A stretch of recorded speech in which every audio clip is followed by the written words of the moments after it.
என்னாச்சு? என்ன சித்தப்பு இங்க உட்காந்துருக்கீங்க? அது எப்படா என் வாயால சொல்லுவேன்? அப்ப எப்படி சொல்லுவீங்க வாயால சொல்லாம இருக்கவும் முடியல. ஒண்ணு சொல்லுங்க, இல்லைன்னா சொல்லாம இருக்க முடியலன்னு புலம்பாதீங்க. அழுதுட்டு இருக்கேன்னு வந்து கேட்டா சொல்லாம எப்பேற்பட்ட கிரவுண்ட் தெரியுமா? எத்தனை டீம் விளையாண்டது தெரியுமா? எவன் கண்ணு பட்டுச்சோ தெரியல. அது பிரச்சனை சொல்லுங்க. எவன் கண்ணு பட்டுச்சோ தெரியல.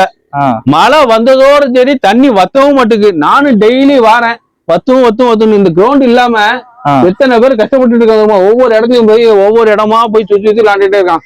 நான் என்ன நினைச்சேன், கையால அள்ளி ஊத்தலாமான்னு வந்து யோசனை பண்ணிட்டு இருக்கேன். கையால எப்படிங்க எடுத்து? வாயால எடுத்து ஊத்தட்டுமா?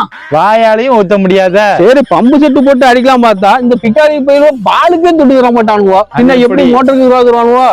நானும் அதான் சரி வந்து டெய்லியும் சாயந்தரம் வந்து பார்த்துட்டு இருக்கேன். இன்னைக்கு வச்சிருவோம், நாளைக்கு வச்சிரும் சொல்லி. ஆனா வத்துற மாதிரி தெரியலையே. அதெல்லாம் மே மாசம் வெயில் அடிக்கும் தெரியுமா? மண்டைய பொழக்கும்ல, அப்பதான் காயும். மண்டைய பழக்கிற வெயில்ல வந்து விளையாடவும் மாட்டானுவோ, மழை பெஞ்சாலும் வந்து விளையாடவும் மாட்டானுவோ. ஆனா விளையாட்டு பெரிய ஆரோக்கியம், அது எவனுக்கு புரிய மாட்டேங்குது. சரி வா, டெய்லி வந்து பாத்துட்டு போவோம். வாங்க.